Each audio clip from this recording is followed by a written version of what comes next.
to listen to the Lap Traffic Podcast. What is up, Lap Traffic Nation? Welcome to episode 194 of the Lap Traffic Podcast. I am your host, the Professor Brandon Crowd, getting closer and closer to that 200 episode milestone. It's going to be here before I know it, so I better put some work into that, that's for sure. Listen, guys, I hope you all had a great weekend. I had an action-packed weekend. Friday, had some of the neighbors over. Saturday, had to get up bright and early to go drive about an hour to go play in Freddie the Pizza Man's 5th annual charity golf outing for autism. And man, what an incredible day and outing. Freddie, the Pizza Man, is legit one of the nicest individuals you will ever meet. So giving and caring and just a great human being. There were over 160 golfers out there at Washtenaw Country Club. My foursome was me, Zalen, Brad Yunker, his girlfriend, Andrea, and we were paired up with an awesome foursome. We busted balls the entire 18 holes, had a great time, and Freddie has raised close to $100,000 for autism in Metro Detroit, building sensory rooms in local schools, which is just incredible. Oh, had such a great time. Actually hit a few decent shots, so I'll take that. And after the outing, everyone came back to the house. We grilled, hung out, which was awesome. Sunday, did a little bit more work on the bar in the basement. The podcast room is freshly painted down here, which is awesome.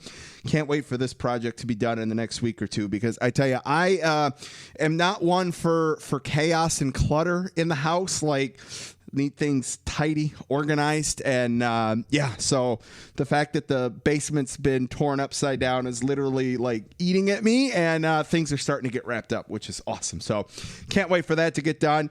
And then, of course, tuned in for New Hampshire, the lone race of the weekend, which is crazy that we only had one race, but back to reality, I suppose, with 4 races coming up this weekend. And speaking of this weekend, the MIS double, I got word late yesterday, and I am so excited. I think you all knew I was kind of bummed that it didn't look like I was going to be able to make it to MIS. Well, things have changed, and I'm so excited. They have squeezed me in for the Saturday Cup race, which I am so excited to be able to get out there and bring it to you guys live from the track. Laptop will be with me. Twitter will be going strong Saturday afternoon for that Cup race for sure. I am so excited and cannot wait.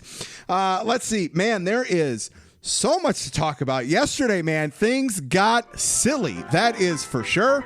2 big announcements between Brad Keselowski and the 95 team. Man, that really has shaken up the silly season, has it not? And cannot wait to talk to tonight's guest about that, because that will be some great conversation there.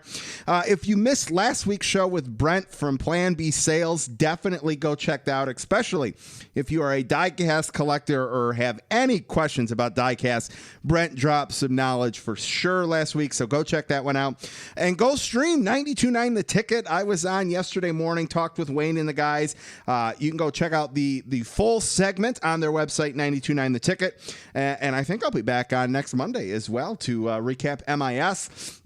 Got an absolutely huge show lined up for you guys. So if it ain't on 1.5 times playback yet, you might want to do that, because when Jeff Striegle and I get to talking, we get to talking, and I got a laundry list of things to talk about with him. As well, later in the show, Chris Buescher, got an interview with him that I'll put in as well. Jeff and I are going to talk about New Hampshire, so I'm not going to need to do that. Social media, Brian will have your forecast for MIS. Hopefully, things are going to be looking good. Got your lucky dog lap down picks, and of course, fantasy to close things out. So, without further ado, let's get Jeff Striegle on the line. All right, Lap Traffic Nation, joining me on the line, making his 11th appearance on the Lap Traffic Podcast. He is one of the voices on MRN Radio. You've probably ran into him at Berlin Raceway. You've definitely ran into him at a track when fans were allowed to go there. He is going to pull the Lap Traffic double this week and next. Welcome back to the Lap Traffic Podcast, Jeff Striegle. Sir, how are you, man? I'm good, and I was just thinking about pulling the double. That means when I make my selection for who wins this weekend, I have to come back and either be proud of my pick or explain why they didn't win. Yes. So I got to think about that. Well, hey, it's good to be back with you. I'm so excited, man. It just seems like, I reach out a couple weeks in advance just to make sure we're good. And it just seems like every time you come on, we're never short on things to talk about. Like I had a full plethora, before yesterday occurred and now today as well. So we got a lot of fun things to talk about. I'm excited to get your perspective on so many topics, from returning post-COVID to racing to the playoff picture and some silly season news as well, man. So you ready to jump on in? I'm ready. Excellent. I am absolutely ready. Excellent. Well, first off, before we get rolling, since your last time on the show, I just got to give a shout out to you specifically and to the MRN crew, because the support from MRN has grown on the Lap Traffic podcast, as both Alex Hayden and Woody Kane have made their debuts on the show. So I can't thank you enough for getting me in contact with those guys. Had a blast with them and look forward to getting them back on as well. Great guys. Absolutely. Alex, of course, is in the broadcast booth with me and Rusty Wallace when Rusty is there. And Woody Kane is the host of our NASCAR Live pre-race show. And now I say that, but Woody is actually going to venture off this weekend, and he will be at Road America in the turns, and he's going to enjoy that. So Alex and I will handle the pre-race duties when we get to Michigan. Something that I think the listeners will enjoy is this. We have Road America and Michigan on the same weekend. Now we need two guys in the booth, two guys in the turns, and we're going to go with Winston Kelly and Kim Kuhn on pit road. That's 6 broadcasters. We need, I believe, 12 broadcasters total to cover just Road America. So there are 18 MRN broadcasters working this weekend, which is by far and away more than we ever have. But little something, little tidbit for you. That's so cool. Let me know how I can get on that substitution list there. Drop us an audition tape, and we literally have just about anybody and everybody that has auditioned with us.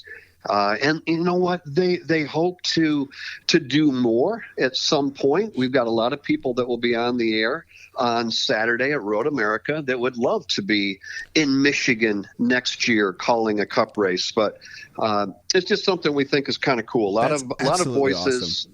Yeah, a lot of people that won't be as familiar as maybe a Dave Moody, a Mike Bagley, or a Alex Hayden might be. Or a Jeff Striegle.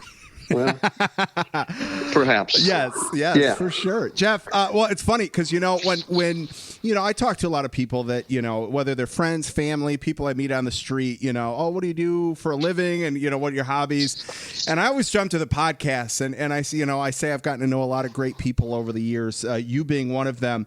And I tell you what, I'm going to tell you how to the non-NASCAR fan that asks, well, how do you have a radio guy on the show? And I use the synonym that you are to NASCAR as what Dan Dickerson is to Tigers baseball. So, well, I'm going to stop you right there and say, that I wish that I appreciate that. Thank you very much. If you knew how much respect I have for Dan Dickerson, who, in my opinion, and for those that don't know who Dan is the play-by-play voice for the Detroit Tigers. And I would consider Dan absolutely an A-plus broadcaster, one of the very best in the business at any level, at any sport. Absolutely. So I appreciate that. Absolutely. Thank you. Of course, man. Jeff, you were last on about 3 months ago, and we were just getting ready to go back to racing at Darlington. It's kind of funny the times that you have been on this year. It was like we were getting ready, and we kind of recapped the West Coast swing. You were on as we were going to get ready to go to Atlanta. That didn't happen, and then just made sense to get you on as we went back to Darlington. In that time, we've had 16 Cup races in the All-Star race. If you wanted to sit down and watch NASCAR racing, you have had your opportunity over the last 3 months. I know you didn't get back to the track right away, but I know you were still involved in keeping an eye on things. It's been busy for you guys, hasn't it? Yeah, it has. And I would assume that those listening to us probably required, like I did, a minute by minute schedule in order to keep up with everything that was going on. How many times I'll be very transparent here. My son sent me a text message one of the days, it was a couple months ago, and made a comment about a lap 1 incident in a truck race. And his comment was something like, do you believe that just happened and that early in the race? And I sent him a text message. I'm like, well, what are you talking about? He's like, the truck race is on right now.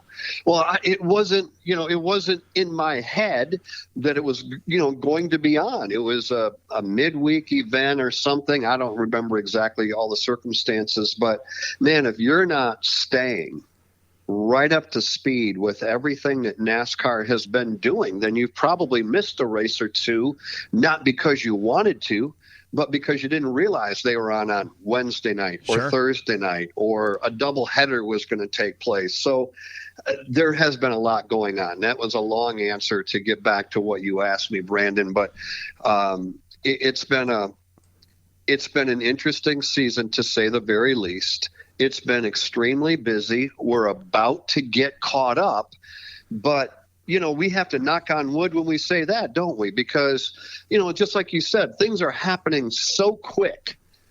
We're about to get caught up, but, heaven forbid we take a step back as a sport, as a nation, and find ourselves in a shutdown situation where we've got to start all over. Absolutely. And you got to give props to NASCAR for being able to do what they've been able to do really at the forefront of this from a national sports, your major sports perspectives, because you look at, baseball's been back 2 weeks and you look at the issues they're having, which that's just putting and projecting to the issues that are more than likely going to happen if football even comes back to the picture this year.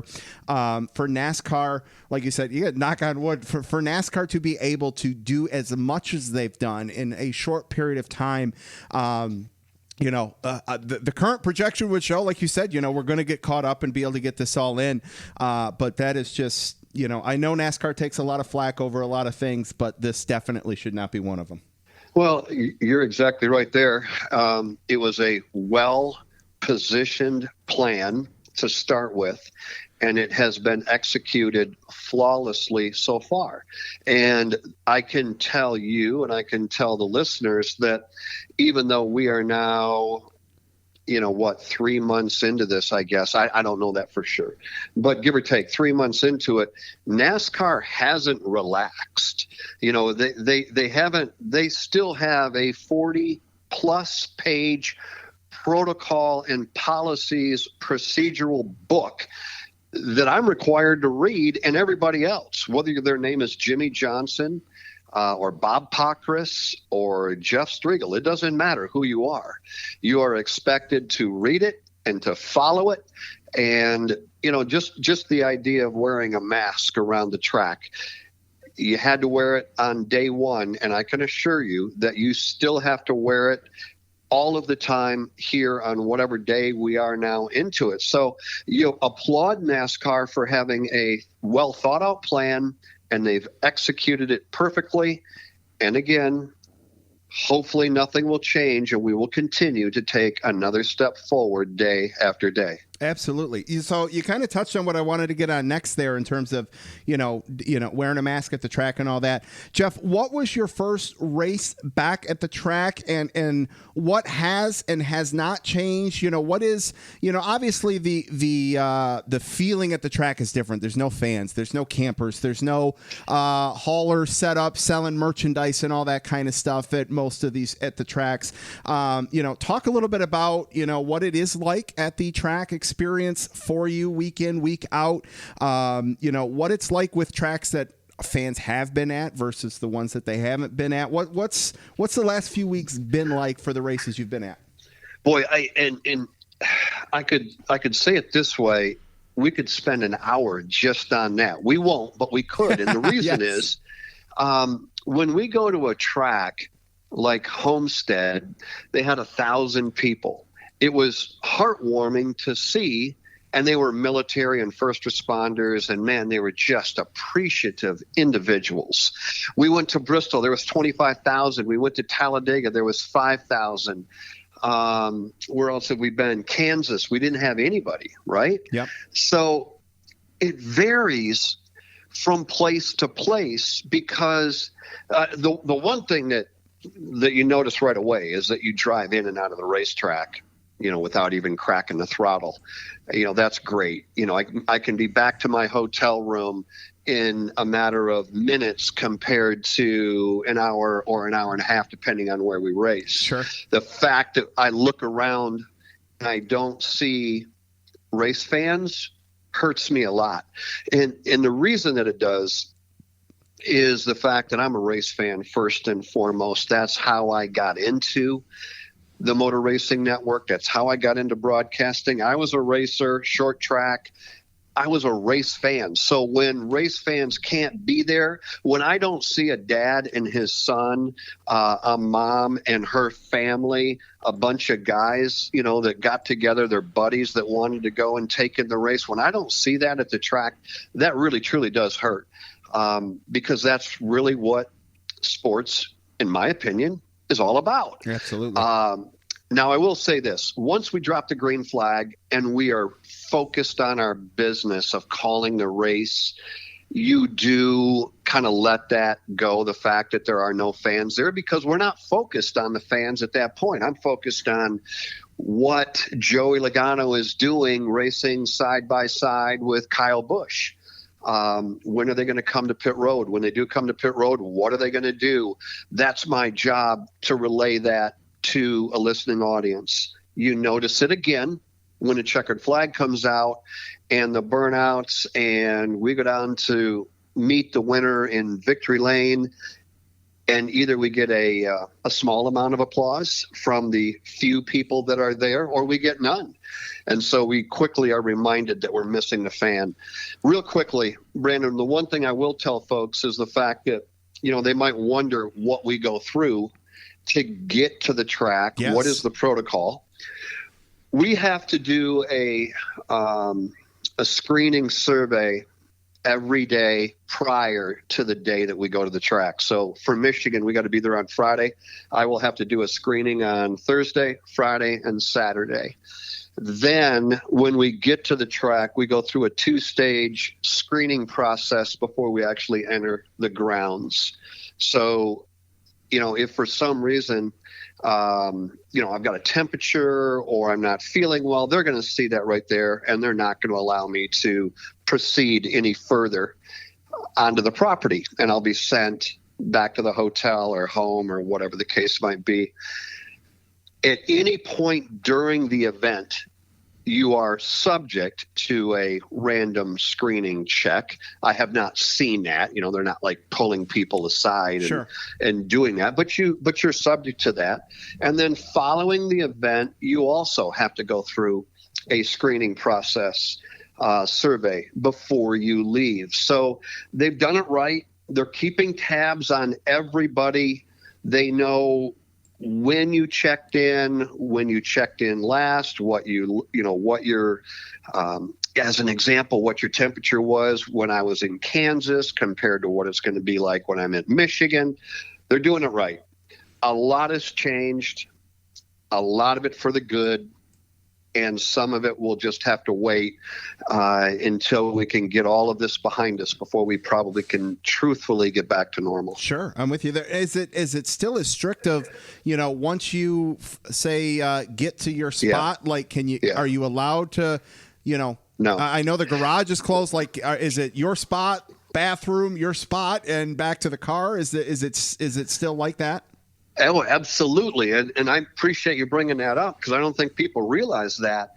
I have not, and nor has Alex. We're the two booth or anchor for the Motor Racing Network, anchors for the Motor Racing Network. We have not been in the garage since Phoenix. They won't allow us to be in the garage.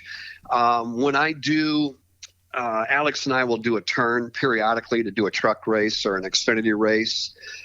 And we don't see the cars or the trucks until they're on the track for pace and parade laps. Sure.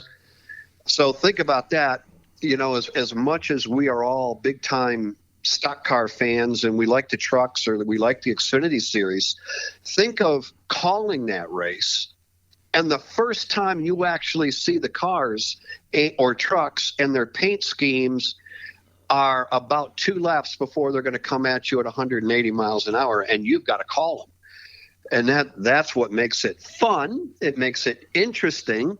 We try not to make a mistake, but I can tell you this, when they drop the green flag and they come rocketing down the back straightaway at me in turn 3 for the very first time, and I've got to tell you who is in what truck, and they're 3 wide and 4 wide and battling for the lead, and you're just trying to make sure that you've got the right person and the right truck as they go flashing by you. It's been fun. It's been interesting. Don't I can see that, and I think maybe just to also put this into perspective for everyone is that, we've heard a lot of talk whether some drivers don't like the fact that there's not practice, not qualifying. Like you just said, you see them for 2 laps and it's green flag racing. You're not up there for practice and getting those reps in that you've been used to prior to the race as well. So that's impacted both the radio and the TV side from a broadcasting perspective there. Well, and I know that the drivers would have a completely different approach, answer to that question as to how it might pertain to them. I can only, of course, give you how it affects me and Dave Moody and Mike Bagley and the rest of our broadcast team. Now, if we asked that same question to Kyle Busch, we're going to get a different answer, yes. Right? I mean, I will say this. I do think at some point we need to bring back practice, although I would love to see a much, much abbreviated practice session. Absolutely. In fact, all I'd really like to see is what you might call a shakedown. We're going to open up the track for 15 minutes or 30. I don't care. And you can go out and spend as much time out there as you want to. When it's done, it's done. We're not going to go back out.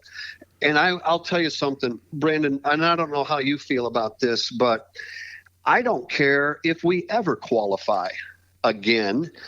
And what I would like to see, I don't know that I like this, top 12 draw and then 13 through 24 draw.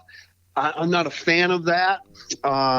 For a few reasons that we don't need to get into right now. But what I'd like to see is that we invert the top 20 after every race. So if we wrap up at Kansas and we go to New Hampshire, invert the top 20 at New Hampshire. We just wrapped up at New Hampshire, take the top 20 and invert those for Michigan Cup race number 1.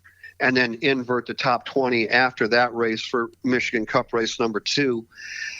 I would be for that. I'm so with you there. I'm not a fan of the random draw. I think the random draw, I mean, that you need Lady Luck on your side too much for that, and that's got too big of implications from that. But at least if you're inverting, that's based on performance. And so I will 100% get behind that. And I personally, I get why they do the top 20, basically kind of splitting the field in half. I would rather even just cut it down to the playoff cut line, whether it's 16 in Cup or 12 in Xfinity or 10 in Truck, and that's where the invert starts. I could get behind. I can get behind any invert process, basically. Yeah, I could support that. And I would even go so far as to say, when we get to Phoenix, the final race of the year, start your 4 championship contending cars 1, 2, 3, 4. Absolutely. They don't need to be starting deep in the field. They've earned that right to start 1, 2, 3, 4 and to settle it amongst them. One of the things that people may not understand is that when we have a early draw and you realize that your car is going to start up on the front row, you have the opportunity to trim that car out to make it run in clean air. If you're starting back in 15th, 18th, whatever, you're not going to want a highly trimmed out race car because you're not running in clean air. You're running in dirty air. I have had and overheard drivers explain that to the point where I kind of scratched my head, Brandon, and went, well, that's interesting. Meaning that if you're a Kevin Harvick or a Denny Hamlin and you can start up front every time and trim your car out, unlike what somebody, starting back in row 10 can do, even if they can catch them, they don't have the same, even though it looks like it, as we look at it on TV or sitting in the grandstands, those cars are not identical. Sure. And the guy that's got the advantage is going to be the guy that's got the car trimmed out. Now, somebody might come back and say, well, wait a minute, you guys just said invert the top 20. That would give you a whole week to be able to manipulate the car that's scheduled to start in the front row. I get that, and I don't have an answer for it. I got to look at NASCAR to be able to figure out maybe how to make sure that doesn't happen. But I don't want to get too far off in the weeds. There are some things that we certainly do like based on what we've seen. You and I both agree to that. And there's some things that still need to be tweaked. Absolutely. All right. Well, I tell you what, so much to talk about. Let's get New Hampshire, and I don't want to say out of the way because I don't want to take anything away from the race itself, but there's been so much that's kind of formed over the last couple days that I know is going to take up some time. So let's talk about New Hampshire this past weekend. It felt weird, all this racing we've had these last 3 months to only have one race the whole weekend. It was the Brad and Denny show with Brad coming away with the win with fans at the track. I love the sentimental moment, if you will, with Brad, the American flag, and fans there. Just for me, that did something for me personally and emotionally to be able to see that. I thought that was great for people to be able to take that in. The race itself, I could see where the casual fan could come away and go, that was a boring race. Or they could look at the stat sheet on jski.com and see that Brad and Denny led, 80% of the race combined there. But that was actually an entertaining New Hampshire race, Jeff. I will agree with everything you said. I'll start with the fact that it was entertaining. Absolutely, it was entertaining. And I'll tell you why it was entertaining. And I'm going to applaud our friends, our TV partners. We have stopped just simply following the leader lap after lap after lap after lap. It appears to me that they are doing more due diligence to work their way deeper into the field and find the good side-by-side battle that you and I, when we show up at a racetrack, we know it exists. It's just a matter of whether or not we talk about it or TV shows it. I think they're doing a much, much better job. Now, you said, other than that, you look at the stat sheet. Yeah, okay, it really wasn't that great a race. Let's remind ourselves that not every racetrack is going to deliver the aha moment. New Hampshire is a flat 1 mile racetrack. In my opinion, it's going to deliver good racing, but it's going to be an exception when they deliver an exceptional race, right? Sure. Because it's not there. It's flat. It's 1 mile. You can't race side by side there for long. And so it gives you what it gives you. But I do think that it gave me more than I expected. So for that, I'll give them a B+, and we'll move on. Absolutely. I'm with you there 100%.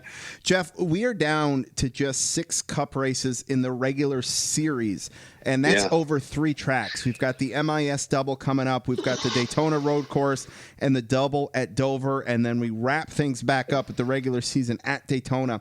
What has your eye over these last 6 regular season races? That's easy.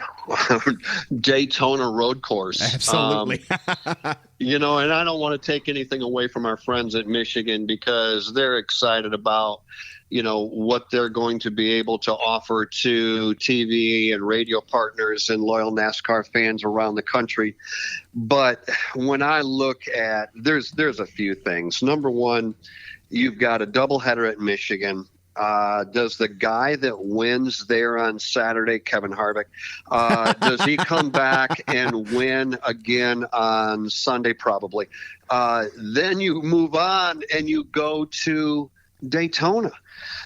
What are we going to see there? I have no idea. I can't wait to get there. I've got it circled. I've got it highlighted. I can't wait. Then we do the Dover double. And then we come back and we run 3 wide pack racing to settle it all before we, determine what 16 drivers are going to race for a championship. The crazy times that we're in are about to deliver even crazier times for NASCAR race drivers and race teams and race fans. It's going to get wild over the next 4 weeks. Absolutely. I'm with you. I want to get your take on the road course. We're obviously excited about it. We love what the Roval at Charlotte has given us. We love Watkins Glen. We love Sonoma. Now they're giving us another one, the road course at Daytona. We had the Xfinity road course at Indy. What do you say? Because I go back and forth with myself. I've told the listeners I love road course racing. I love coming back wanting more. I get the fact that this year is an anomaly, and I get that NASCAR does some things, I think, to kind of cure the package issue that you and I have talked about, and is just throwing road courses a Band-Aid for a situation, or is that something that, hey, you know what, if that's what they want now, let's give it to them until they get bored with it and then go back to the 1.5 miles and 2 miles? Well, I'm not sure that you and I are on the same page on this one. I'm all for the road racing. I know you are too. Yeah, but I believe that you're of, you want to keep it to a bare minimum, I think. Am I right with that? Like I said, I love having certain races that I really look forward to, like telling the wife, like, hey, if we got to go and do something, let's get it done on Thursday, because I want full attention given to Watkins Glen, for example, or the Roval, or whatever it is. I like having that excitement and that build to know that, man, this is going to be great, and I'm going to be able to sit down and afterwards I'm going to be like, man, I can't wait for Watkins Glen next year. I like having that feeling after certain things. All right, so we have 3 of them now. Roval, Watkins Glen, postponed or canceled for this year. That's why we're headed to Daytona for the road course. I can't wait to see what the cars are going to do there. And of course, we have Sonoma. It sounds like we may be headed to Road America next year with the Cup cars. I think that will be a home run. Sure. I wish we could add Montreal to the schedule. I think that would be a walk-off home run if we could get up there with our Canadian race fans and go to Montreal. I would do that in a heartbeat. And I'll tell you, I would probably be willing to put one more on there. If you could strategically drop them into the schedule about one every month or so, Brandon, I'd be on board with that. Not everybody else would be, and I get that. I would say this. Because we're all excited about what the Daytona road course is going to give us. I think this is the perfect example to say, everybody temper their emotion. If your emotion is, I hate road racing and I don't ever want to watch it, all right, set that aside, tune in, let's see what it gives you. If you're like me that thinks it's going to be the greatest thing in the world, you know what, Jeff, temper it, because we don't know if it will or will not. And let's see what we do down in Daytona. If it's an absolute bust, then, maybe that gives us all a pretty good idea that big stock cars aren't really made for road racing.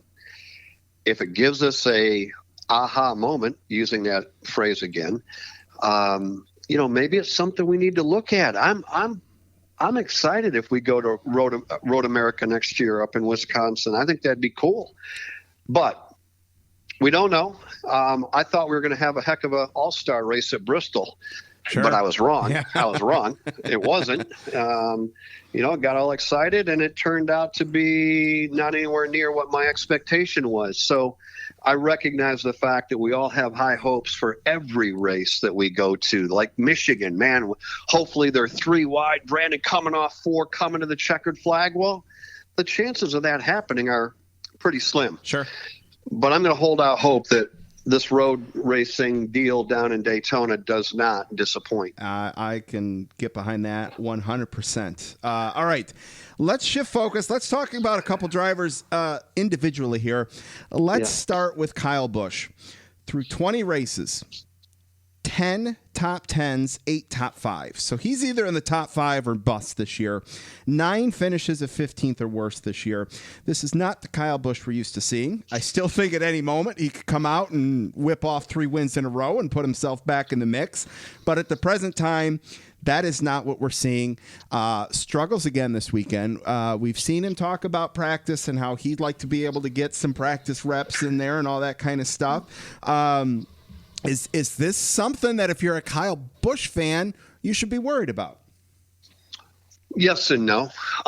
This is now the longest start of a season to get a win other than his rookie year. Back in 2005, I think it was. He won his first race in California in September. Right now, he has moved into August and has not won a race. That just kind of goes to show you that he's in unfamiliar waters. That's for sure. Uncharted territory. I would be concerned because there's something about the fact that we're not practicing that is not sitting well with Kyle. And I'm going to support Kyle in this one and tell you why. Kyle is a magician when it comes to the seat of the pants feel of a race car. They give him a very good car every week. They meaning the guys in the shop at Joe Gibbs Racing. When Kyle is so dominant, that is Kyle Busch fine-tuning an already very, very good car. He is taking it from a car to an A-plus car. He does not have that ability to do that now because they're not on the racetrack practicing. He doesn't know what that car is going to do until they, get the green flag. They head off to turn number 1. Can he tweak on it?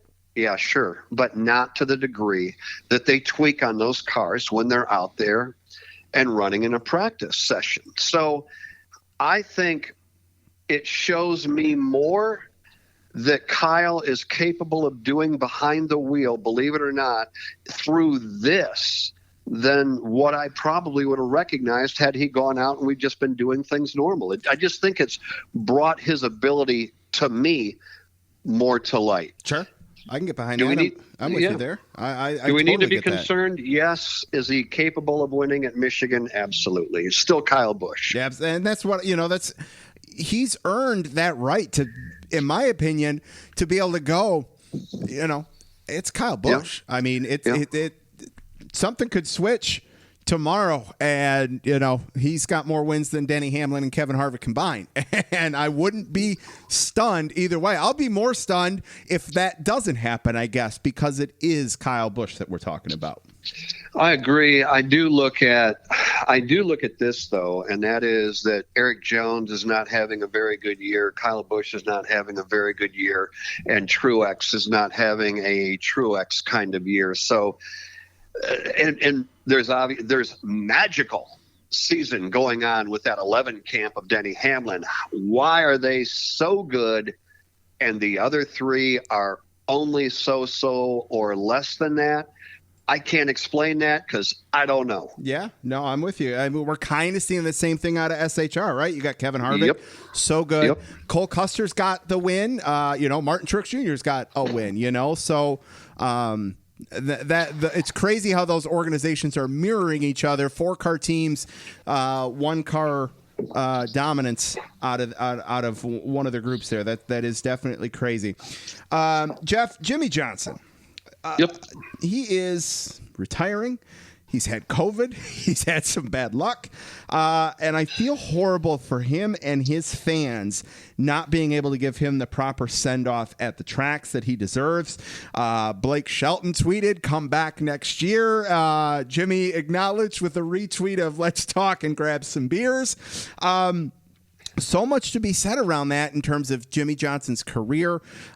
Is this fair to his career? I mean, obviously, no one knows what's best for him than him and his family and all that kind of stuff.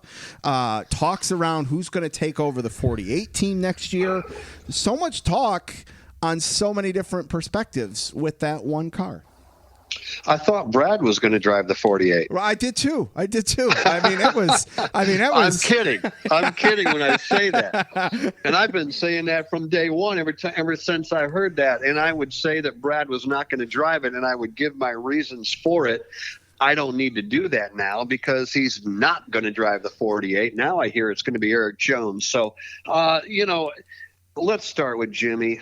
You're absolutely right. It is not fair for a 7-time champion, somebody who has meant this much to our sport on and off the track. And you've heard me say that every time we talk about Jimmy Johnson. Yep.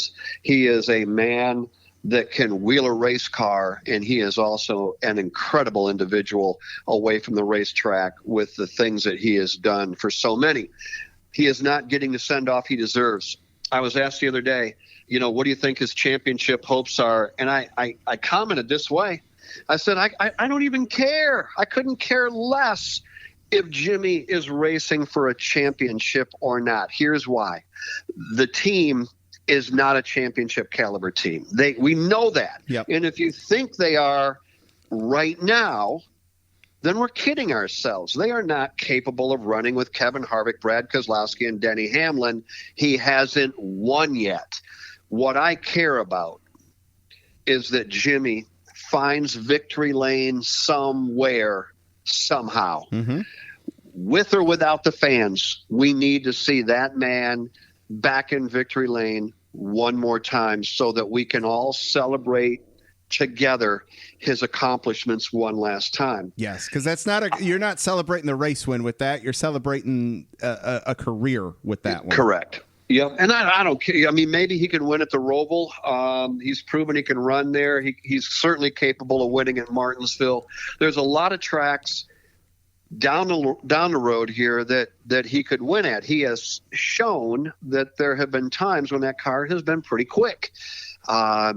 But again, even if he somehow finds his way into the championship 16, I would not expect him to survive round one. I just don't. Sure. But again, I don't care about that. I care about being able to watch Jimmy Johnson drive that number 48 Chevrolet into victory lane, celebrating one more time. And I will celebrate with him. And I think that 99% of our race fans will be standing and cheering, and half of them will probably be crying if he can pull that off. Absolutely. I agree 100%.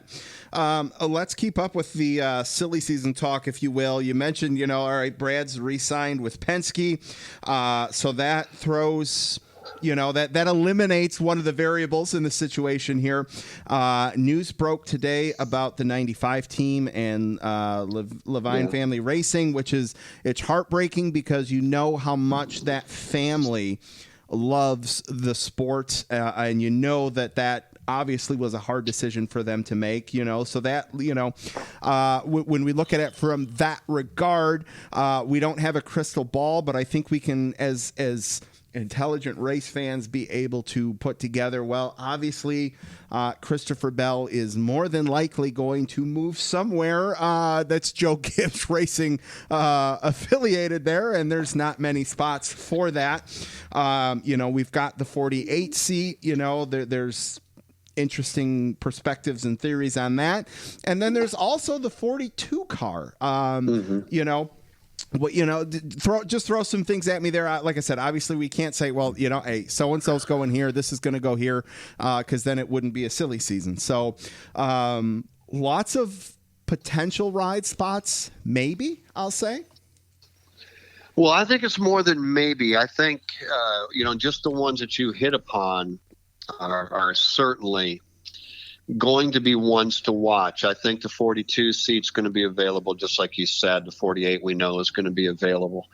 What I'm going to be interested in is, in fact, I was trying to look it up literally as we're talking, and just to add another name in the mix is Tyler Reddick. I don't know what his contract is. I was trying to find it right now, and I don't see it. But if you are, we also don't know what the 14, what's Clint Boyer going to do? Sure. Clint Boyer may be sitting alongside Rick Allen or Mike Joy. When we get to Daytona next year, he may be done. I don't know. There's some drivers like, an Eric Jones that has to be concerned as to what may be coming. You just don't know. I mean, I think when you drive for Gibbs, I don't think they number those cars like Kyle gets car number 1 and Denny gets 2 and Truex gets 3 and Eric gets what's ever left over. Sure. I don't see that happening. No, I agree.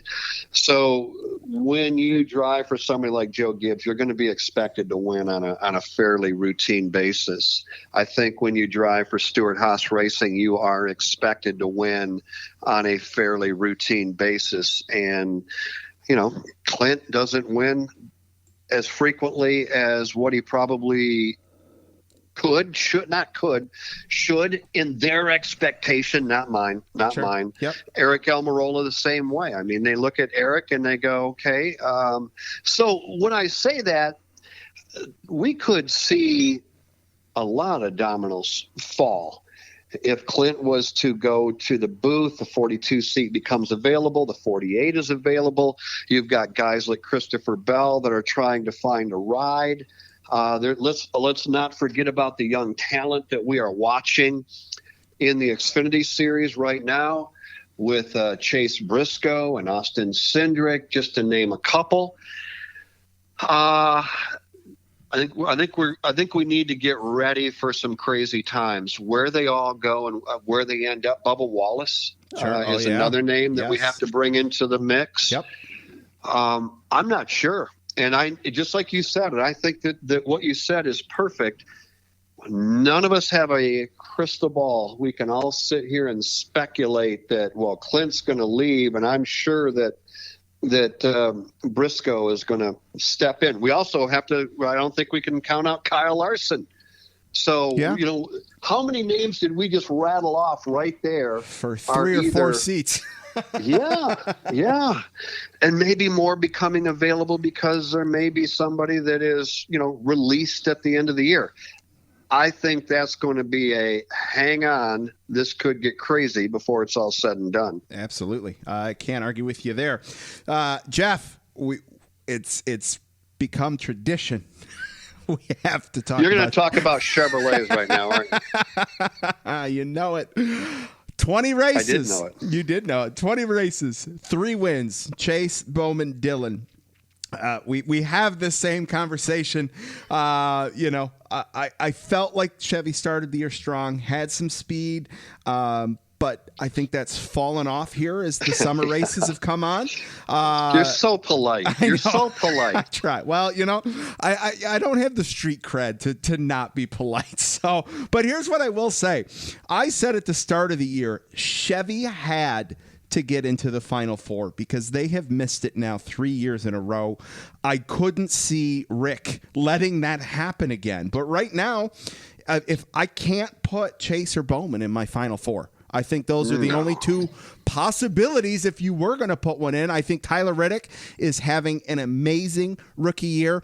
I think Austin Dillon's win, I don't want to say fluke, but he wins so infrequent. I would just say kind of right place, right time. I think Tyler Reddick is showing more speed out of the 8 car than Dillon does in the 3 car.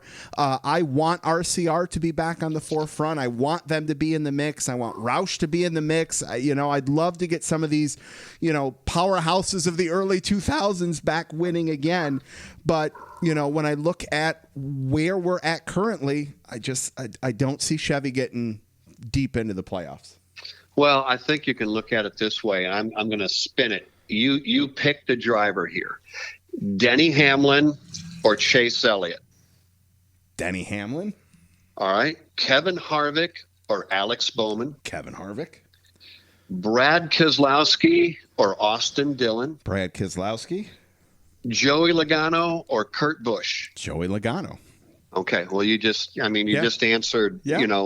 and nobody, very few people are going to disagree with you. Sure, the Chase Elliott fans are going to say, well, I'll take Chase Elliott. I get that. Yeah, I want him to too, Yeah, but we're peeling away our favorite driver paraphernalia for a moment and just breaking it down and saying, okay, let's line these two cars up week after week, race after race, and who is going to come out on top. And I hate it. I told you before that I believe that for NASCAR to be as strong as they can possibly be, you have to have the parity that Chevy is up there winning every third race, and Ford. And I don't need it to be scripted. That I'm not saying that. Yeah. But you can't have. You got to be able to contend. You can't, when we get down and we start talking about who's going to win at Michigan, this is the easiest way for me to say it, and I've said it to you before. Who's going to win at Michigan? Well, unless you're taking Hamlin, Harvick, or Keselowski, you're taking a long shot because the bottom line is if you're going to be the best, you have to beat the best. And right now, hands down, the best three cars on the property are Hamlin, Harvick, and Keselowski. So, when we start looking at how does Chevrolet line up in that, well, they don't. Yep. Does Chase Elliott have a shot to win at Michigan? Of course he does. They may come out and lead every single lap. They're that good. They could do that. But we also know that that's probably a bit of a long shot based on what we have seen through the first, 2/3 of the season. Yep. So I thought Chevy was back, just like you said. And then they have just kind of faded, I think is the best way to describe it. Yes. They just have faded. And Ford and Toyotas have, and certainly the Ford camp, I think even more so than Toyota, just because of the sheer numbers. Yes.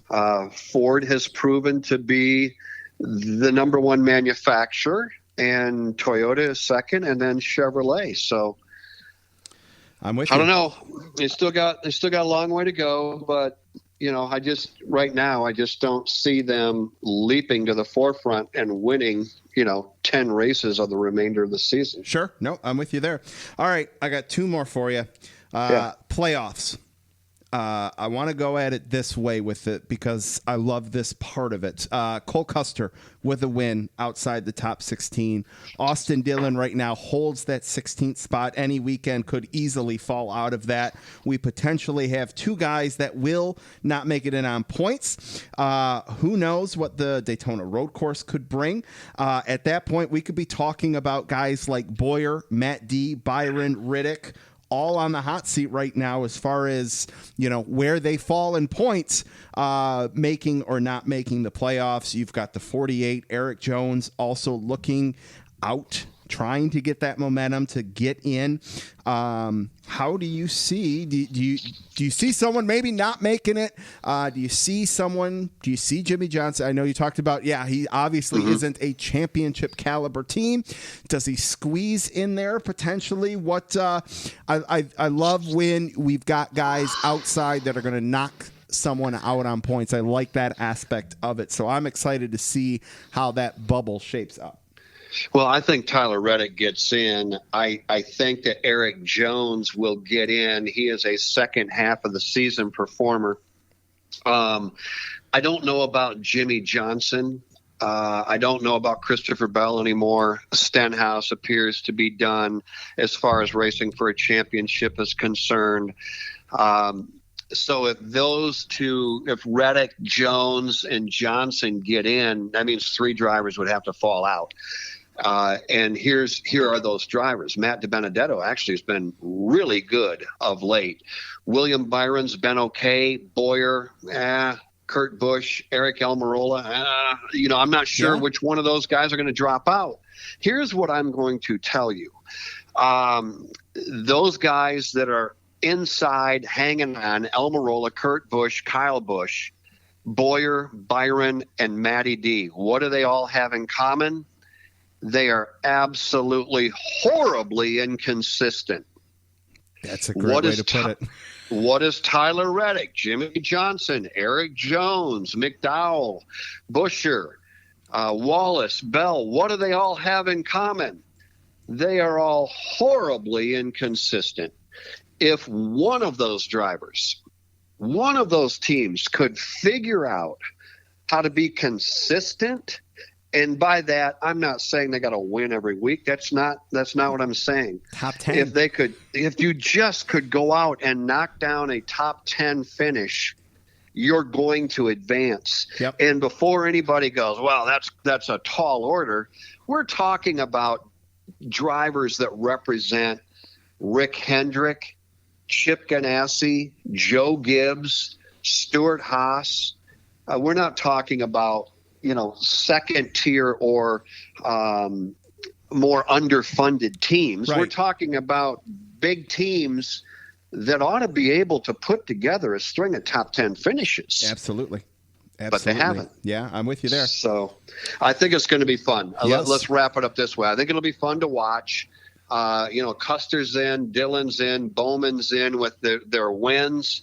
You've got some guys that are, fast but haven't won yet. Eric Almirola has been very fast. He just hasn't won.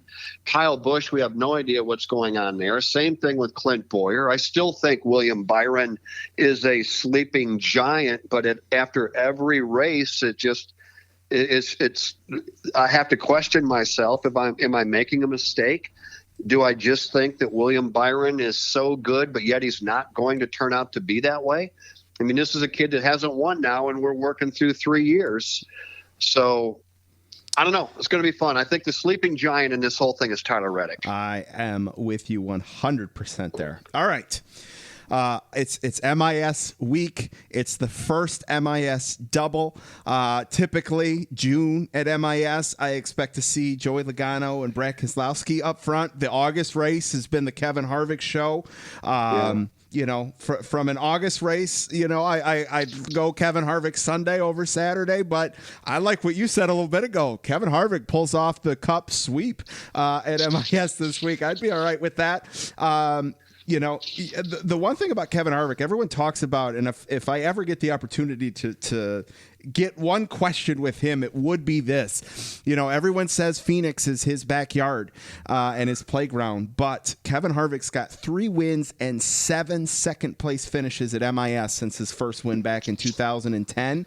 I wonder if he would argue and say, no, Michigan's my playground, because he's, 7 second places away from having 10 trophies here. So with the double coming up, what do you expect? And do you see a big variance between Saturday to Sunday? What do you think this weekend?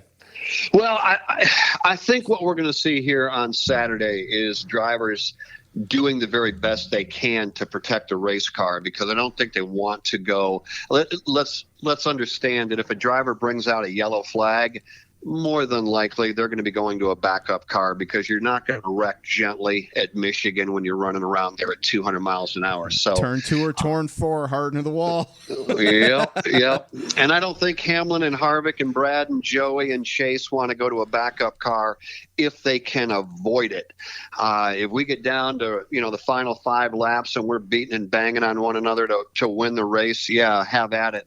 Otherwise, I think we're going to see a fairly tame race on Saturday. Now, that being said, watch it be completely the opposite. I hate to sound like a broken record. I'm going to, though. If you're going to win at Michigan, you're going to have to beat Kevin Harvick, and good luck with that. You stole my stat. We never remember who finishes second. We just go, well, Harvick has won there a couple of times, hasn't he? Yeah, he has. And he's also finished runner-up 7 times, meaning that 10 times he's finished 1 or 2 there. That's pretty stout. Is it time for Brad to go back-to-back and become the first Michigan driver to win at Michigan. We know that he's got 33 wins. You and I both know, we've heard him say it, that if he could win at Michigan, it would be the biggest win of his career. Yep. He's coming off a win at New Hampshire. I think that the Team Penske team is the number one team in the garage. Their three cars are very, very fast. Yes. Blaney's fast, Logano's fast, Kozlowski's fast. But again, they got to beat Harvick and Hamlin. And I think that we could just go ahead and add Chase Elliott is going to be a factor. He does run well at Michigan. What happens with Truex and Kyle Busch, those are kind of a wild card. Maybe even a Tyler Reddick, just to bring him into the fold one more time. If he's going to get his first ever win, I wouldn't be surprised if it doesn't come this weekend. But if I got to push all my money in and find a number to put it on, give me your picks. It's going to be the number 4. I mean, I got to go with Kevin Harvick. And I'm going to go, you know what? I'm going to say that at the end of the weekend, the 4 and the 2 have the victories at Michigan. Brad and Kevin. I could see that all day. Jeff, this was absolutely awesome. We covered a lot of ground, had a great time here, man. Tell everyone where they can follow you at on social media. Well, Jeff Striegle on Twitter, Facebook, Instagram, just my name. And I'm looking forward to coming back next week after we've had a chance to get through what I'm really looking forward to, what should be a great weekend. Again, we hate the fact that there won't be any fans there. Hopefully they're tuned in to either the Motor Racing Network, if you can get in front of a TV. If you can, then get in front of the TV and take it in. And if not, Motor Racing Network, and then you and I get a chance to break it down. Before I let you go, though, Brandon. Yes. I took the 4 and the 2. Yes. What are you taking? So I am going with, I'm repeating last year. I'm going with the 22 on Saturday and the 4 on Sunday. Okay. So we're not too far apart. No, not at all. All right. I could see some repeats going on for sure. And Lap Traffic Nation knows I'd be okay if I had 2 number 4 diecasts to buy when I get home on Sunday. So there you go. All right, Lap Traffic Nation, huge thanks to Jeff Striegle with MRN Radio for calling in. Jeff, this was awesome. Maybe we'll cross paths 6 feet apart at MIS as we're walking up to the booth on Saturday, and look forward to recapping this with you next week, man. Wear your mask. Stay safe. Absolutely. And I will. I'll look forward to it. Can't wait. Have a good night. Thanks for having me on. I really always appreciate it. Of course, brother. We'll talk to you soon. Well, Lap Traffic Nation, it is such a privilege to be able to talk to Jeff Striegle. I hope you all enjoyed that so much, because you have no idea how much I enjoyed recording that and doing that with Jeff, and cannot wait to do that again with him next week. All right. So here's how I'm going to do the race stuff. Trucks, MIS, this Friday, August 7th, kind of a night race. I think it's a 6 o'clock TV start. Road America, Saturday afternoon for the Xfinity Series. Cup, Saturday, 4 o'clock. And Sunday, 4 o'clock, or 4:30, I think, on Sunday. I think Jeff and I covered just about everything we needed to cover from a NASCAR perspective. So I'm going to leave that at that. I am going to kind of fast forward a little bit just because, you have Jeff Striegle. Things are going to go a little long. So that said, I am going to do some social media. I am going to drop in Chris Buescher. I'm going to get Brian on and fantasy, and hopefully have you guys out. We're at hour 4. I'm going to try to have this thing done by 90 minutes here. So let's see if I can make that happen. All right, Lap Traffic Nation, let's do a little social media. Everybody, make sure you check out the website, thelaptrafficpodcast.com. Give a follow on Facebook, The Lap Traffic Podcast, Instagram, The Lap Traffic Podcast, TikTok, Lap Traffic PC, YouTube, The Lap Traffic Podcast, Twitter @Lap Traffic PC. Listen to the show on iTunes, Podbean, Google Play, Stitcher, all that good stuff. You will find the show. The giveaway, I have been literally, for weeks it feels like, hanging around at 4440 on the follower count, like 60 people. That's all I need. 60 people to give stuff away, and I want to give it away because I want to get to 5,000 and give away the quarter panel, and I got something cool planned in between the two. But I just need 60 people. Go create an account. I don't care. Get me to 4,500. You guys are incredible with the retweets. I feel like I put it out there too much, to be honest with you. But it's like, come on. 4,500 is like, we're coming out of turn 4 here, and I get to give something away. So thank you to all the retweets, but let's get to 4,500. Some new follower shout outs. John King at Exorcist from New York, a racing enthusiast. Griffin Banks at Griffin Banks 590, a Colleague racing fan, aren't we all? And NASCAR fan 14, NASCAR fan 14 at NASCAR fan 1491, a Kevin Harvick fan from Virginia. Welcome, guys. Check out the show. Tell your friends. Stickers, koozies, got them for free. If you want one, go to the website, thelaptrafficpodcast.com, fill out the contact page, and I will get it out to you for free. All right. Normally, this is where the weather segment would take place, but before we get to that, I got Chris Buescher for you guys, so let's get Chris Buescher on the line. All right, Lap Traffic Nation, joining me on the line, making his first appearance on the Lap Traffic Podcast. He is the driver of the number 17 with Roush Fenway Racing. Welcome to the Lap Traffic Podcast, Chris Buescher. Chris, what's going on, man? How are you? Oh, we're getting by, man. We're enjoying a nice, cool morning. Getting ready to head to the shop, try and talk a little bit about Loudon coming up this weekend. See what we can do to go try and win a race. Awesome. You know, only one race this week across all the series. It feels kind of weird that post-pandemic we're only getting one race this entire weekend. Almost doesn't even make sense, no, huh? So, definitely different. You know, with last week having so much racing, but you know, I guess in a way last week was our off weekend, even though we ran on Thursday. It wasn't. It's not that we haven't been racing for a long period of time, but you know, we get to go back after a lot of Xfinity and truck racing, and you know, go to a singular race this week and a little bit of a short race as well. So definitely a little bit strange, but looking forward to getting up to Loudon with our fast and all Ford Mustang. It's a fun, you know, not really a short track, but has a lot of the characteristics that race like a short track. So you know, always a good time there. Fun to take what you learned from the previous race and fly it and try and be there at the end to fight for a win and hold that lobster up in victory lane, right? That would be very cool, right? You know, one of the things that I've noticed with you with the new team, you're on pace to break your career best top 10s in a year. Given the craziness of this year with a global pandemic, unscheduled off times, has it been a challenge to get into a rhythm with a new team and all that this year? Yeah, it's been a big challenge. It's something that we did not expect to be fighting this at this point in time. You know, we're just trying to get that chemistry built up with a new team and get to know everybody and get a feel for everything that we like and can know we're aiming for every weekend. Without practice, we haven't had a chance to really fine tune and dial that in before our races.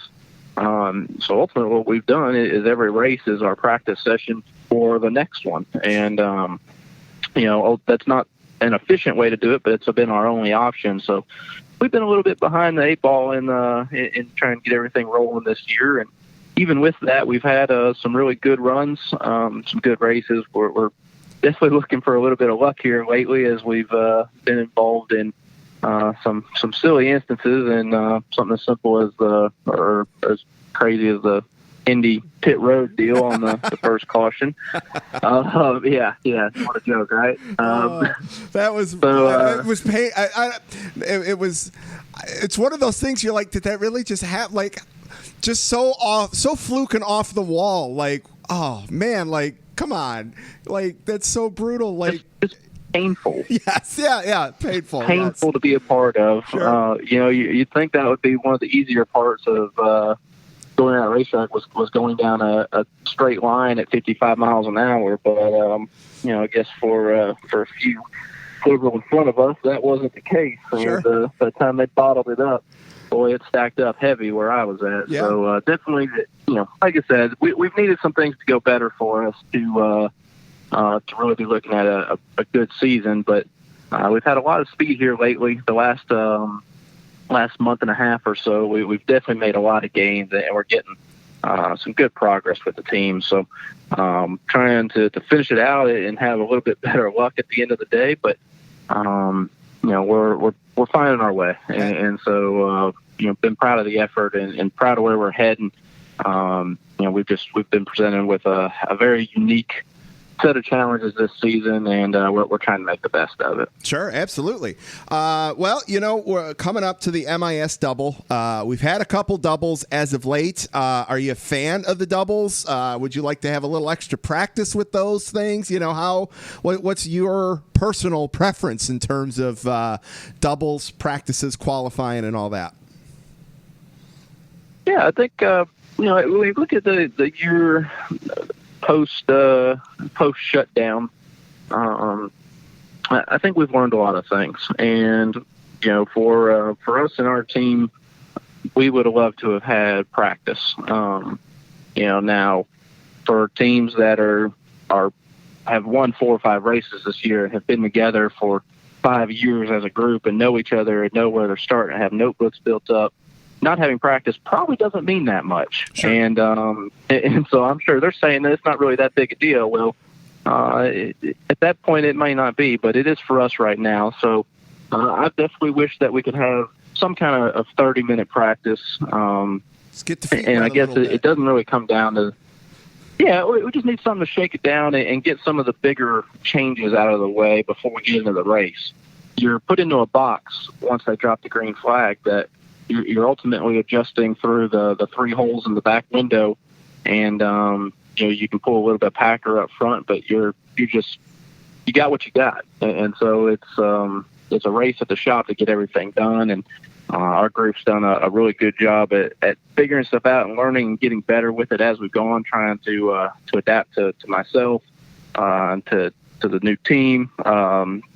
Luke Lambert coming in and having to get used to everything, how it's run at Roush Fenway. It's been a challenge, and we're making the best of it. But when we look at these double headers, I've enjoyed a lot of it. I like double headers. I like the midweek races.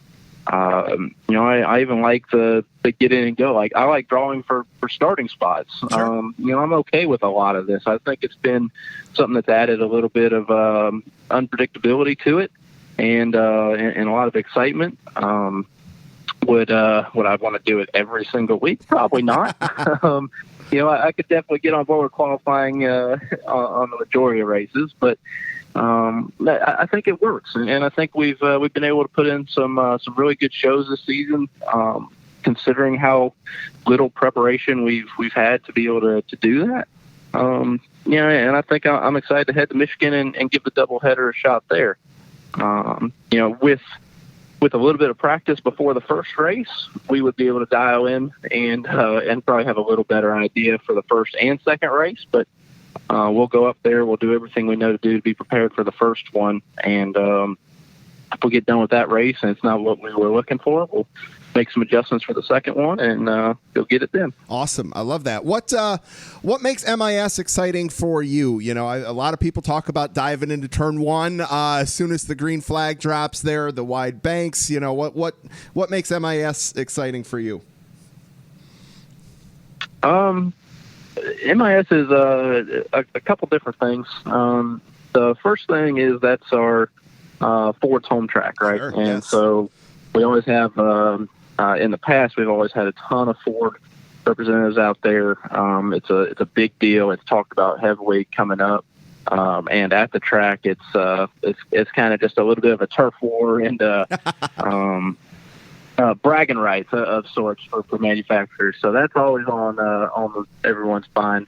Roush Performance is and Roush Industries are based out of Michigan as well. So I think Jack has a lot of additional pride when we go up to that racetrack to try and have strong runs. And I know it's been a good track for Roush Fenway. So with that, for me personally, Michigan is where I got my first my first Speedway win. It was in an ARCA car, driving for the Rouleau brothers back in 2011, I believe, or 12.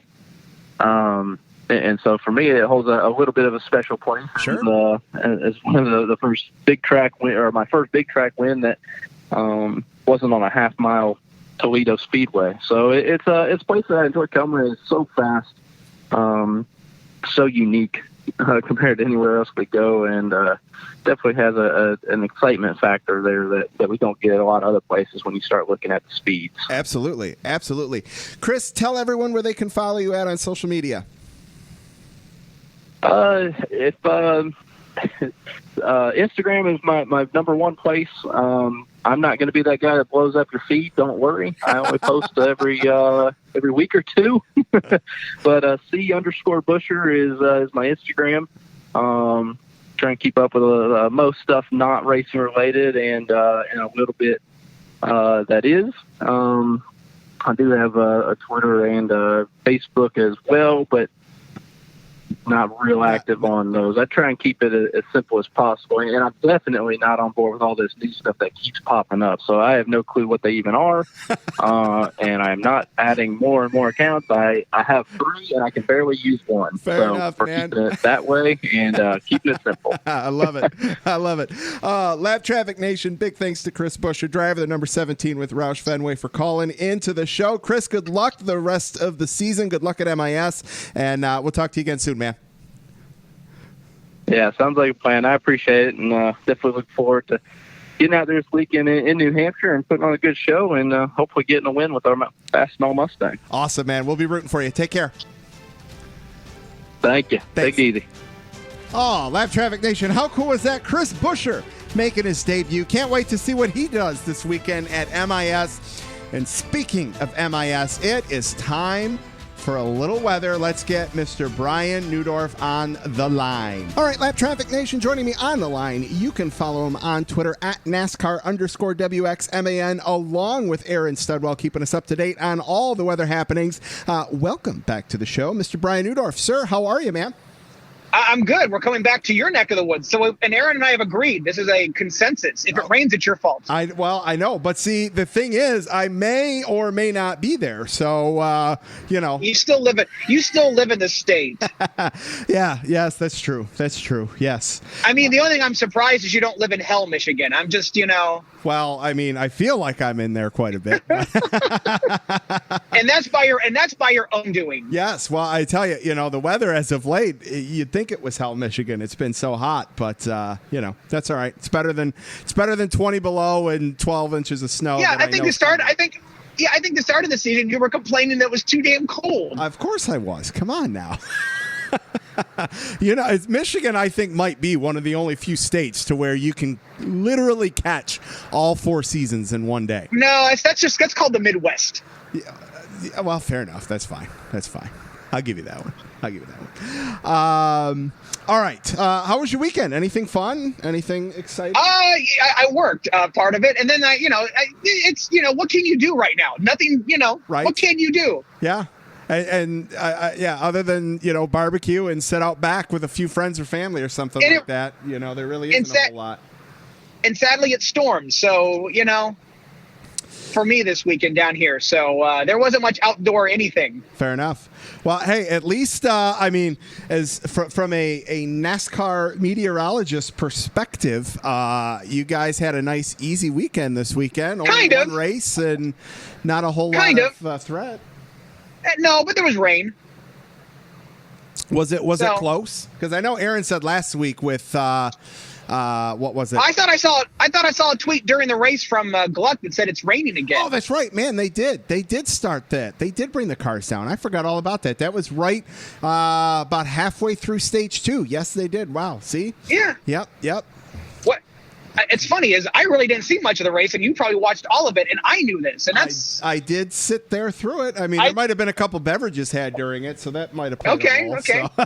I think at this point we're all just kind of we disregard. At this point it's just it rained at a NASCAR race. Okay, right, yeah. That's like okay, well, it's like stage 1, stage 2, rain delay, end of the race. I mean, it's like it's actually built in now. I think. Yeah, it's a built-in break. It's our halftime.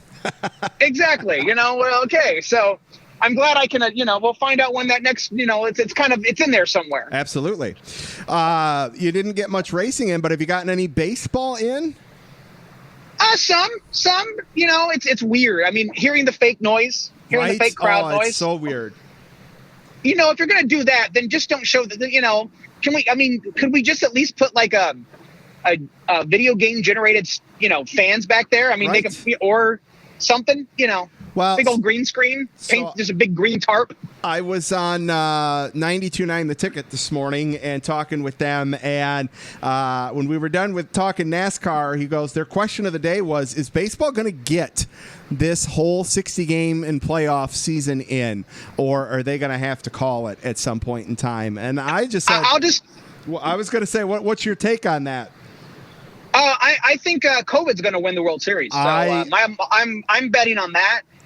I'm with you. I don't think there's any way they get this all in. It's a sweep. It's the MVP. And, Cy Young, all that. Triple crown.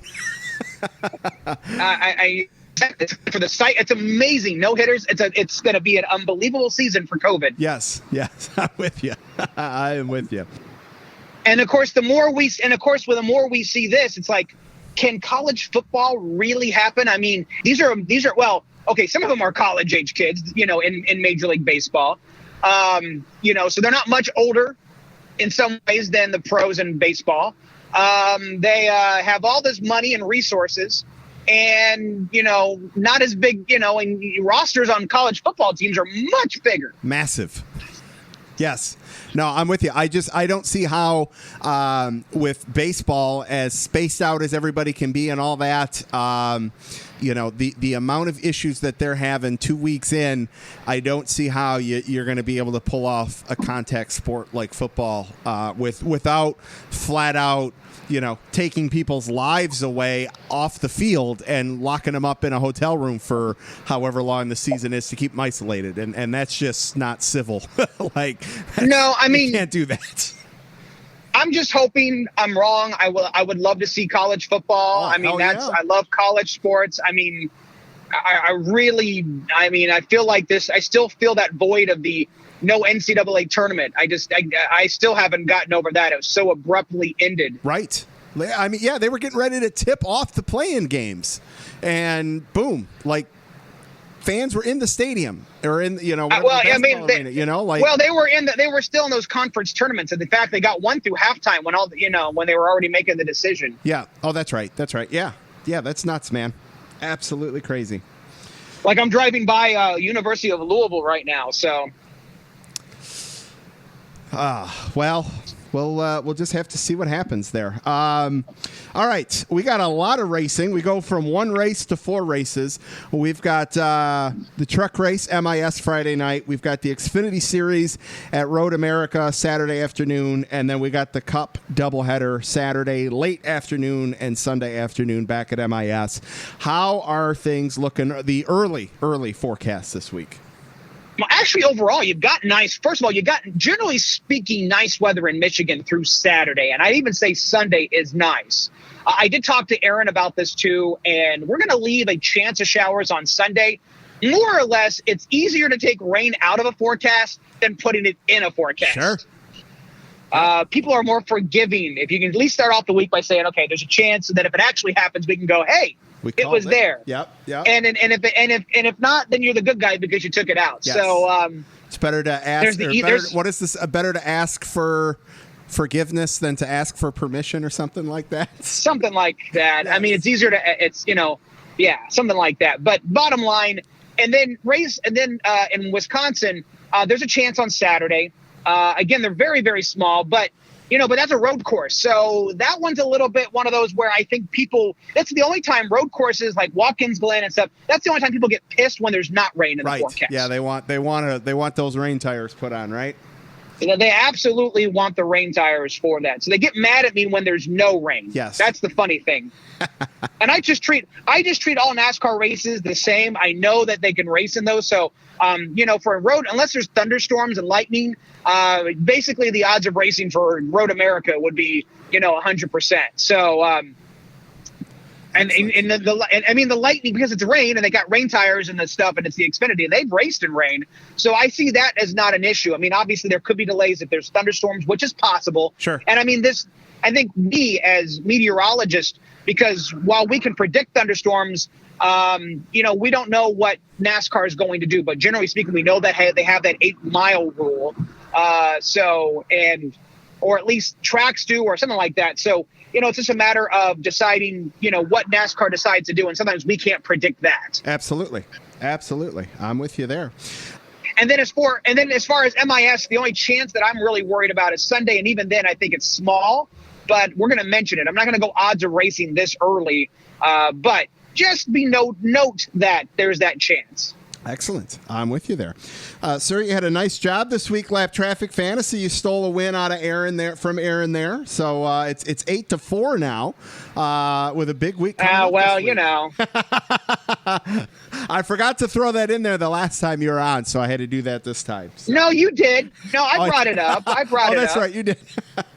I take my licks. That's all right. Right. Hey, everyone's got to take their medicine every once in a while. Hey, I'm the rookie here. Yes. I understand. Yes. Hey, but I don't. I'm going to be on. No, I'm looking forward to it.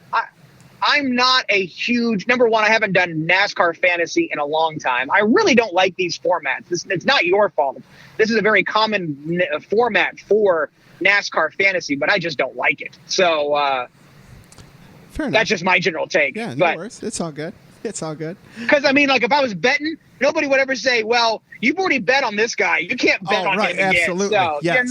It's like I'm with you there. Well, and so that's the thing. A few years ago, it was just have at it, take whoever you wanted, and all that kind of stuff. And week in, week out, it was too many consistent same scores, and no one ever had a chance to kind of rebound or anything like that. So, but there's always some tweaks here and there. Well, so. I'll give you a tweak. Yes, please do. Because of fact that you do have Cup drivers who race in these trucks and Xfinity, but and they tend to win sometimes more than maybe they should. But that kind of hurts in the whole truck Xfinity situation, because if you use them, then you can't use them in the Cup later on. So maybe a provision of so many picks.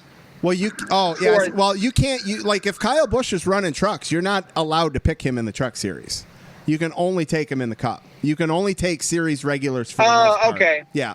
All right. I thought if you used them in the Cup or whatever, you couldn't use them at all. So, I gotcha. Yep. We're on the same page there, sir. Well, anything else before we wrap this one up here? I'm good. I mean, we're almost to the. I'm hoping NASCAR can keep some of the stuff going. It's still very interesting. It feels like we're just in this. I'm kind of feel like this has been one big long NASCAR sprint, and I'm starting to get gassed a little bit. It's been 16 Cup races in literally 3 months to the day almost, which is crazy to think they've got that many races in, no breaks, anything like that. 16 Cup races in a 3-month period. I mean, at this point, I'd be honest. If you want to really make things interesting, let's get them in some other cars and go to a dirt track or something. Absolutely. Let's just I know. I'm off. I was so bummed Eldora didn't make the cut this year for the truck race, but it's all right. They're back out there. Alrighty, sir. Well, Lap Traffic Nation, make sure you follow Brian on Twitter at NASCAR_WXMAN, along with Aaron Studwell at Race Weather. Make sure you're following those guys for up-to-date updates throughout the week on Twitter and all that good stuff, sir. Great catching up with you, and we'll talk to you in a couple weeks. Sounds like a plan. All right, man. We'll see ya. Bye-bye. Well, there goes the 90-minute thing I promised you a little bit ago. I tell you what, I promise to keep it under 2. I forgot about the lucky dogs, the waiver on Hotline, and of course I got fantasy. So, all right, I'll be quick. My lucky dog of the race weekend, the fans at the track, my lap down, the schedule. Come on, how are we only going to get one race this weekend? Thankfully, we got 4 coming up. All right. Your tweeted responses. Scott at 1985 Wagner's lucky dog. Keselowski, been a shadow car this season. He was his fantasy pick, too. Nice job there. Lap down is Kyle Busch. He's a spark with a stage win last week, and New Hampshire dumped a bucket of water on it. CJ at CJ LaPearl's 24 lucky dog. Almirola with yet another top 10. Lap down is a split between Kenseth Wreckfest, that he did, and the 12 team finishing 20th after having a competitive car most of the day. Rowdy at the Rowdy Dragons lucky dog Keselowski, who ironically wins without luck. Lap down Rowdy. He just can't pull it together. Rachel at Rachel _ MCD12, who I think is a first time sender of the lucky dog picks. Thank you, Rachel. Rachel's a lucky dog. Cole Custer for running well all race, placing 8th. He's showing us that win was definitely not a fluke.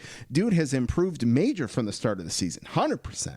Lap down, Todd Gordon for another top 5 being killed by poor pit strategy for the 12 team. Yes, because that also hurt my lap traffic fantasy pick as well. I'm with you there. Colin at Colin _ cars, a lucky dog. Team Penske, competitive every single week. Brad bringing it home for us. Ford guys, absolutely. Lap down is going to Kenseth. How many cautions can one guy bring out?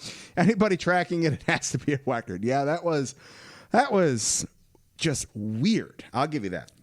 Mick at Goducks 42 _ Mix. Lucky dog Keselowski and Bullens. Many thought they'd be 3rd on the Penske depth chart. Yes, that they did. Lap down. There was only one race this weekend. See, Mick and I are on the same page with that. Yes, sir. David at DFlint14's lucky dog Cole Custer for getting his 4th top 10 of the last 5 races, showing he deserved that ride. Lap down Kenseth, who is probably wishing he stayed retired at this point. Other than Indy, his runs in the 42 have been abysmal. And David, you get a lucky dog vote for using the word abysmal. That word is not used enough. So kudos there. All right, let's get to a couple calls on the Wave Around hotline. Hi, Brandon. It's Matt at Camper News Net. So with New Hampshire this weekend, I honestly thought it was a good race today. Absolutely enjoyed it. You know, great to see the fans in the stands. You know, especially with Brad Keselowski winning with the American flag. His traditional thing after he wins a race. I absolutely love that. And with the fans in the stands, it made it even better. I absolutely loved that as well. So anyway, my lucky dog for this week is going to go to Martin Truex Jr. You never know what you're going to see from Martin week to week. It seems this year has been an up and down season for Martin. You just never know if he's going to have good luck or bad luck. And this week he had very good luck, a top 5 finish. Absolutely incredible. And, you know, hopefully Martin can continue to keep that up as we get closer to the playoffs. And my lap down is going to go to Kyle Busch. You know, ever since we came back from, you know, the pandemic of COVID-19, with no practice, it seems Kyle Busch always seems to have some kind of can't hold it off at all. And I just think that, you know, it's just Kyle is just having very bad luck. And I really think that it's just hopefully, you know, he can pull it together and hopefully he can make a run for it in the playoffs. So we're going to have to see. And also my other lap down, one race this week. Absolutely unusual, but I'm so glad next weekend we're going to be back to normal with a doubleheader in the Cup Series. We got an Xfinity race and a truck race next weekend at Michigan. And, of course, with the Xfinity Road America, it's going to be a fun weekend next week. I'm really looking forward to next weekend as well. But anyway, enjoy your week as always, Brandon, Lap Traffic Nation. And I'll talk to you next weekend after the doubleheader at Michigan. Oh, Matt, thank you for calling in. A couple good points there that I just want to piggyback off of. There is, again, it was absolutely fantastic to see Brad Keselowski with the American flag and the fans in the stands. Just something about that, just because we haven't had fans at every race. There was just something special about that moment. I agree 100% with you there. Kyle Busch, you heard Jeff and I talk about that a little while ago. Definitely some struggles going on there. And you made the point about winning and in the playoffs. Kyle Busch is at the point to where, he may not have the cushion of the playoff points, the bonus points, to carry him through round after round like he's been fortunate and able to do the last couple years. He may actually have to win to make it to maybe the round of 12 or the round of 8 if he's going to get that far in the playoffs based on current performance that we're seeing right now. I still believe any moment switch could get flipped. Kyle Busch could go out there, win 4 in a row, and all this Kyle Busch struggling talk is a moot point. So we'll definitely see what happens there. All right, one more call for you guys. You know who it is, the voice of the Wave Around Hotline. What's going on, live traffic? Voice of the Wave Around Hotline at Racing Chance, 20% calling in from New Hampshire. That was an excellent New Hampshire race. I know the finish wasn't spectacular, but throughout the race, I thought we saw we saw a lot of good battles for the lead. The Denny Hamlin and Brad Keselowski race for the lead. The entire race was really fun to watch. Good battles all throughout the field. And I think that was the most engaged I've been with a race in a while. So that's that. I think that was, one of the better races of the year. There really isn't that much else to say about it. Lucky dog is not going to be Kyle Busch. I think Kyle Busch is, my man, I can't stand him. Kyle Busch is a lap down. Didn't even complete 10 laps without blowing a tire. So that's that. And I'm also going to put my bonus lap down. It's going to be Eric Jones. That team really needs to kind of wake up and win if they're going to make the playoffs. They're kind of getting to the point now where it's like, got to win that. Lucky dog, man, I don't know. Really, it's kind of a status quo finish. Hard to go with another lucky dog in that race, but I'll make a couple notables. I got someone like Cole Custer ran really well. That team's starting to get their act together. Another rookie, Chris Bell, ran well. That rhymes. And I had the problem at the end, but that team they got some speed. I don't know if they're going to win a race, but, you never know with this, both Daytona races coming up. You never know. And obviously Tyler Reddick is just setting the world on fire. So that's my rookie update. That's that. And Michigan next week, doubleheader. Can't wait to watch it. Talk to you then. Mr. Andrew Cansian, thank you for calling in, man. You brought up all 3 rookies there, and I absolutely love that because we had so much fun, at least I had a lot of fun, watching them run last year for the Xfinity Championship and just seeing what they're doing now in the Cup Series, making some noise, not killing it, but making noise, which I think is great. I think these 3 are going to be talked about for a very long time, which I think is cool. Not to mention, maybe in a year or 2, we get Austin Cindric, Chase Briscoe up in here with this. I've said it before. I know you've said it before. The future of the sport in terms of competition and drivers is really good. If you are not watching Xfinity and trucks and not learning and getting a new favorite driver when your driver retires, if your driver's Kurt Busch, if your driver's Kevin Harvick, if it's Clint Boyer, you're going to need somebody new. And if you're not watching these lower series to get to know these guys and their racing and all that, man, I can't encourage you enough to at least tune in gradually to the Xfinity and Truck Series for sure. So, all right, that is going to do it for this week's Lucky Dog and Lap Down Picks. All right, let's close this thing out with a little lap traffic fantasy. Just a reminder, get your picks in by, let's see, we got a Truck Race Friday, so midnight on Thursday. Keep the Twitter interaction up. We are down to just 6 Cup races to go over the span of the next 4 weeks, plus Truck and Xfinity. to decide who makes the lap traffic playoffs. Recap.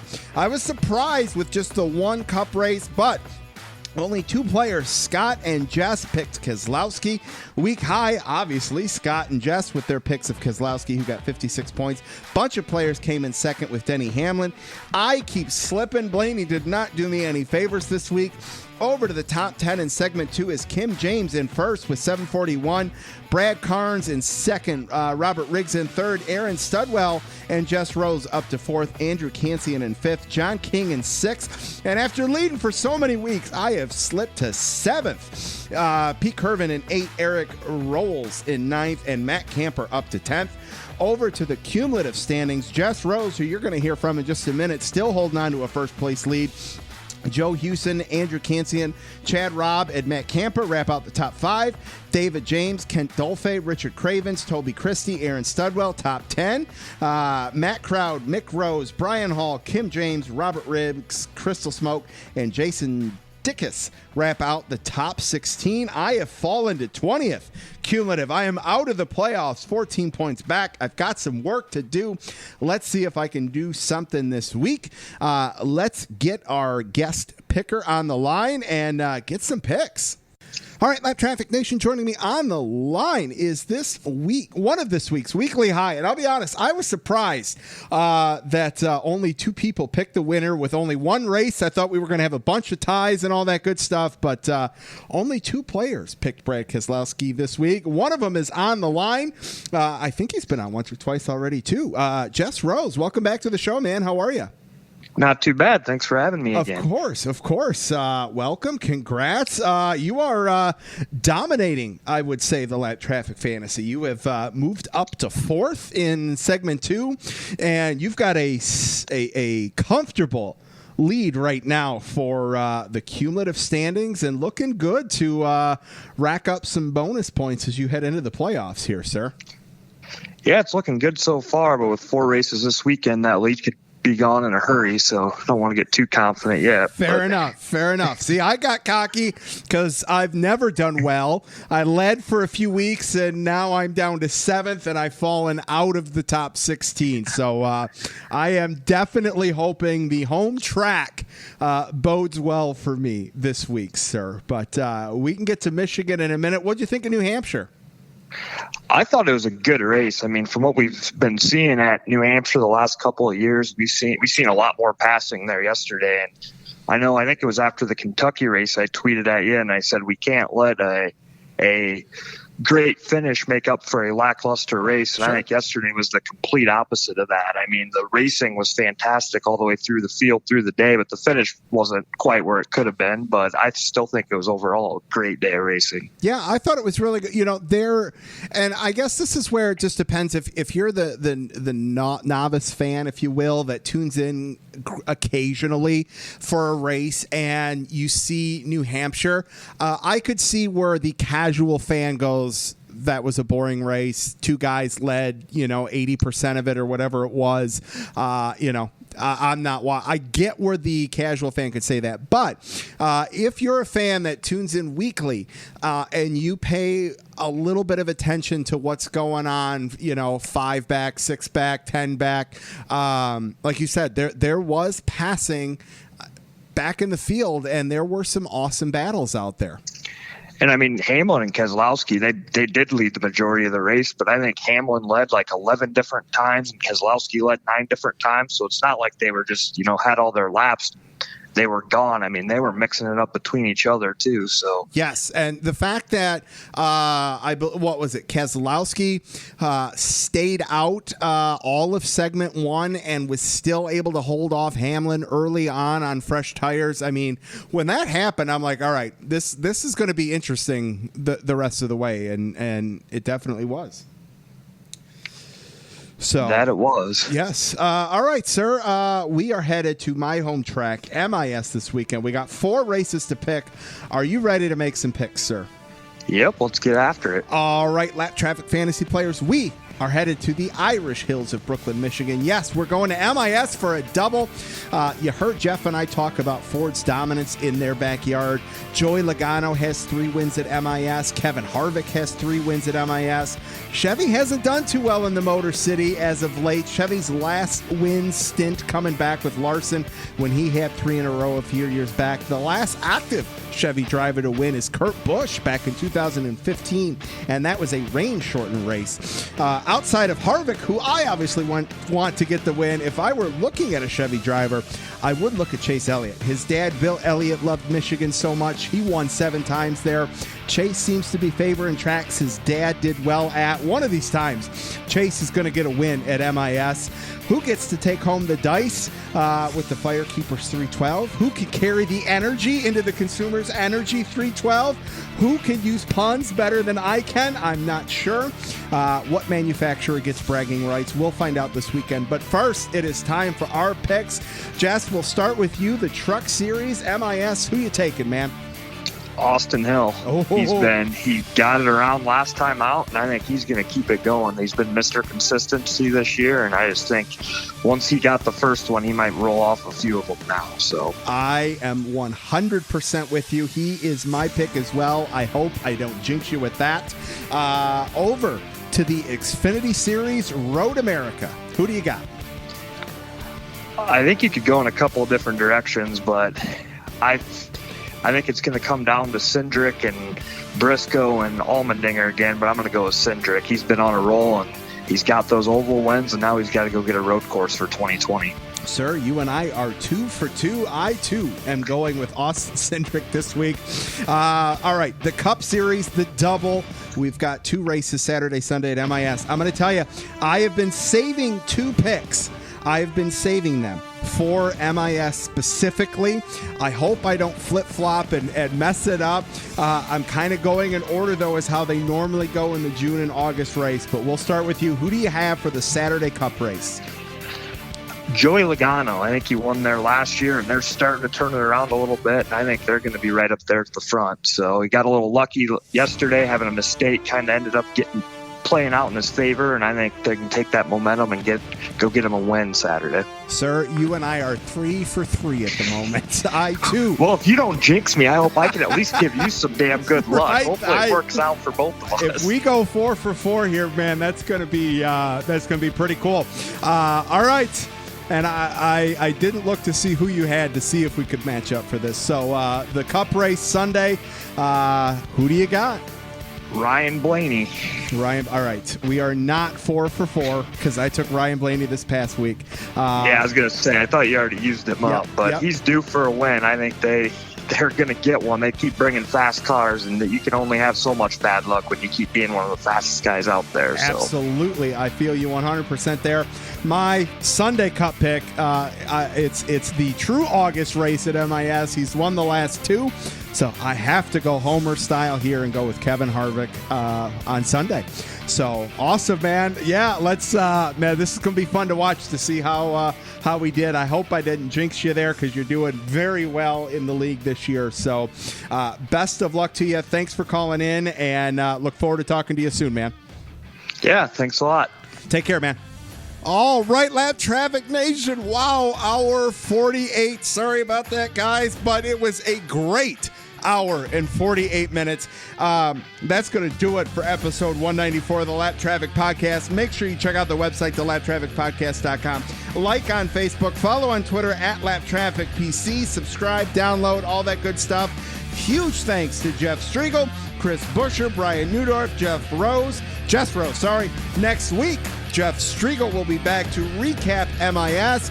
Don't get caught chasing the lucky dog. Make sure you tune in each and every week to the Lap Traffic Podcast. See ya!